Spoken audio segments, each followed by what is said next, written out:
வணக்கம், welcome to treasury of traditional cooking videos. நான் ஹைனிமி ஸ்விட்ச் கிச்சன், உங்கள் நிர்மலா சத்யமூர்த்தி, நாகப்பட்டினம். நமது பதிவுகள் சிம்பிள் இன்க்ரீடியன்ட்ஸ், ஷார்ட் டெமோ, சுவையான சமையல். என்னுடைய பிளேலிஸ்ட் போய் பார்த்தீங்கன்னா ரசம் வகைகள், ரசம் வெரைட்டிஸ்ன்னு இருக்கும். அவ்வளோ வகையாக ரசம் கொடுத்துருக்கேன். ஸோ பல விதமான ரசம் நம்ம செய்யலாம். நான் செய்கிற ரசத்தை கொடுத்துருக்கேன், நீங்கள் செய்து பாருங்கள். இன்றைக்கி சிம்பிளாக ஒரு லெமன் ரசம். இது என் பொண்ணு அவங்க நாத்தனா செய்வாங்கன்னு, அவங்க பெரிய நாத்தனா செய்வாங்கன்னு சொல்லி கொடுத்தா. அவங்க வீட்டு போனால் அதை செய்து கொடுப்பாள். ஸோ எனக்கு அது ரொம்ப பிடிச்சது அது. ஸோ நான் அடிக்கடி நானும் செய்ய ஆரம்பித்தேன். சட்டுன்னு ஒரு ரசம் சிம்பிளாக ஒரு லெமன் போட்டு செய்யணுன்னா இந்த ரசம் ரொம்ப டேஸ்ட்டாக இருக்கும். பாருங்கள், செஞ்சு இறக்குன உடனே சுட சுட எடுத்து நான் ஒரு டம்ளர் குடிச்சிடுவேன். ஏன்னா அவ்வளோ டேஸ்ட்டாக இருக்கும். அதனால தான் இந்த பதிவு உங்களுக்கு கொடுத்துருக்கேன். இதுக்கு பாசிப்பயிருங்க. இந்த பாசிப்பயிர் உடல் உஷ்ணத்தை குறைக்கும். அதுதான் இந்த உணவில் நம்ம காலை டிஃபனோ மத்தியானமோ பாருங்கள், பொங்கல், கஞ்சி, அரிசி சுண்டல், இட்லி எல்லாமே காலை டிஃபனை, புட்டு எல்லாம் செய்யலாம். மதியத்துக்கு கூட்டு செய்வோம், இல்லை பொரியலில் நம்ம இதை சேர்த்து பொரியல் செய்வோம். அப்புறம் நொய் இட்லி செய்வோம், சுண்டல் செய்யலாம், சீடை பண்ணலாம், பலகாரங்கள் முறுக்குகள் செய்யலாம், கடப்பா செய்யலாம். ஸோ நம்ம ரெகுலராக இந்த பாசிப்பருப்பு உணவுகளை அடிக்கடி நம்ம சேர்த்துக்கிறோம். இன்றைக்கி ரசம் செய்து காட்ட போகிறோம். இப்போ ரசத்துக்கு நான் 20 ml இந்த அளவு பாத்திரத்துக்கு எடுத்துடலாம். ஒரு 4 இல்லை 5 பேருக்கு பரிமாறலாம் ஒரு வேலைக்கு. இதை நம்ம அலம்பிட்டு 2 தண்ணி விட்டு வச்சுருக்கேன். நல்லா முழுக தண்ணி வைங்க.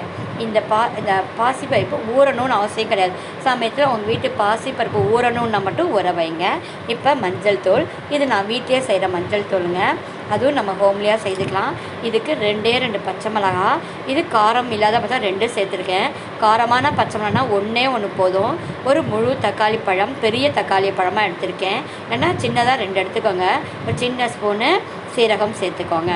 இப்போ நான் பாருங்கள், சொரக்காய் இன்றைக்கி சமையலுக்கு வெள்ளை பூசணி. இப்போ அதை குக்கரில் அதை வச்சுட்டு அதுக்கு மேலே இந்த ரசத்துக்கும் வச்சுட்டேன்னா எனக்கு சமையலுக்கு ரசமும் இருக்குது, ரெடி ஆகிடுச்சு, காயும் ரெடி ஆகிடும். இது காலைல சட்னி பண்ணேன், ரொம்ப காரமாக இருந்தது. ஸோ இன்னொரு தக்காளி சேர்த்தா பரவாயில்ல, வதக்காமல் ஸோ வேக வச்சு சேர்த்துலான்ட்டு அதுவும் எக்ஸ்ட்ரா ஒன்று வச்சுருக்கேன். பாருங்கள், இப்போ குக்கர்லேருந்து எடுத்தாச்சு. எடுத்துகிட்டு கொஞ்சம் ஆற வைங்க. ஆற வச்சுட்டு இந்த தக்காளி பழத்தை எடுத்து தோல் எடுத்துடலாம். தோல் எடுத்துட்டு இப்போ இந்த பாருங்கள், இந்த பச்சை மிளகாய், சீரகம் எல்லாம் அப்படியே நல்லா வெந்துடுச்சா. இப்போ இதை வடிகட்டி எடுத்துக்கலாம். அந்த தண்ணி தனியாக எடுத்துகிட்டு இதை மிக்ஸி ஜாரில் இந்த பருப்பு, தக்காளி பழம், இந்த பச்சை மிளகாவை நைஸாக அரைச்சிக்கலாம். என் கையில் நம்ம கையிலையும் நல்லா பிசைஞ்சிக்கலாம். அது கொஞ்சம் பருப்பு தெரியும், அவ்வளோதான். மற்றபடி வேறு எதுவும் கிடையாது. நம்ம கையாலையும் பிசைஞ்சு இப்போ நம்ம இந்த தண்ணி கொஞ்சம் சேர்த்துக்கலாம். இந்த அளவுக்கு நம்ம தண்ணி சேர்த்துக்கணும். இந்த தண்ணி அரிசி அலம்புன தண்ணி. இப்போ நம்ம சாதம் வடிக்கிறதுக்கு அரிசி எடுத்தால் 2 முறை அலம்புவோம். ஃபஸ்ட்டு ஒரு முறை அலம்புனதுக்கப்புறம் 2 முறை அலம்புறோடனே அந்த தண்ணியை எடுத்து வச்சு ரசம் செய்யும் போதோ காய் வேக வைக்கும் போதோ பயன்படுத்திலாம், ரொம்ப நல்லது. இப்போ தண்ணியெல்லாம் சேர்த்து இந்த அளவுக்கு நான் கரைச்சி வச்சு இப்போ நம்ம சேர்த்துக்கணும். இப்போ எல்லாம் கரைச்சி இந்த டேஸ்ட் பார்த்துக்கலாம் நீங்கள். இப்போ நம்ம கடாயில் எண்ணெய் விட்டுக்கோங்க. நான் தேங்காய் எண்ணெய் தான் பயன்படுத்தினேன். உடம்புக்கு நல்லது, வெயிட் லாஸுக்கும் நல்லது. கடுகு தாளிச்சிக்கோங்க. 2 சீரகம், பேருக்கு தான் சீரகம் தாளிச்சிட்டு ஒரே ஒரு சேர்ப்பை 2ஆக கட் பண்ணிக்கலாம். கட் பண்ணிவிட்டு கருவேப்பிலை சேர்த்துக்கோங்க. கருவேப்பிலை சேர்த்துட்டு நம்ம இப்போ வேக வச்சு கரைச்சி வச்சுருக்கிற இந்த பருப்பு தண்ணியை சேர்த்துடலாம். நல்லா சேர்த்துட்டு பாருங்கள், அவ்வளோதான். அவ்வளோ சுவையாக இந்த ரசம் நீங்கள் செய்து பார்த்துட்டு சொல்லுங்கள். சால்ட்டு சேர்த்தாச்சு. இப்போ இது கொதிக்கணும். கொதிக்கனா நல்ல தளபுலன்னா கொதிக்க வேண்டாம், எல்லாமே வெந்துருச்சு. ஸோ நம்ம ரசம் எப்படி நுரைக்க விடுவோமோ அது மாதிரி நுரைக்க விட்டால் போதும். பாருங்கள், நுரைக்க வந்துடுச்சு. எப்பயுமே கொஞ்சமாக பாருங்கள், நல்லா நுரைக்க வந்துச்சு. இந்த அளவுக்கு போதுமானது. இப்போ எடுத்து நான் டேஸ்ட் பண்ணுறதுக்காக வைக்கிறேன். உப்பு போதுமா அப்படிங்கிறதுக்காக. நம்ம வேறு எந்த காரமுமே சேர்க்கலை. அந்த 2 பச்சை மிளகாய் காரம் தாங்க, வேறு காரம் சேர்க்க வேண்டாம். தாளிப்பு மட்டும் தான் கொடுத்துருக்கோம்.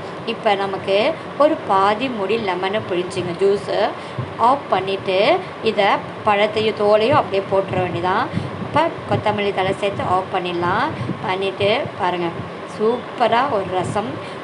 சாதம் வச்சு இதை நீர்க்க அந்த ரசத்தை ஊற்றி அப்படியே சாதத்தை மட்டும் எடுத்து சாப்பிட்டு பாருங்கள். அருமையாக சுவையாக இந்த ரசம் எந்த சீசன்லையுமே சாப்பிட்லாங்க. இந்த நோய் எதிர்ப்பு சக்தி இந்த எலுமிச்சையில் இருக்குது. இந்த தோலும் இதில் போடும்போது அந்த துவர்ப்போ கசப்போ தெரியாது, சுவையாக இருக்கும். நான் யூஸ்வலாக எப்பயும் மாதிரி உடனே என்ன பண்ணிட்டேன், எடுத்து சுட சுட குடிச்சிட்டேன். இந்த மாதிரி நம்ம சூப் ரசம் குடிக்கும்போது நம்மள்ட்ட ஸ்வீட் அண்ட் சால்ட் பிஸ்கட் இருந்தால் அதை டிப் பண்ணி சாப்பிட்லாம். இல்லை சால்ட் பிஸ்கட் இருந்தால் டிப் பண்ணி சாப்பிட்லாம். இல்லை ரஸ்க் இருந்தால் கூட டிப் பண்ணி சாப்பிட்டு பாருங்கள், டேஸ்ட்டாக இருக்கும். ஃபீட்பேக் கொடுங்க. நன்றி.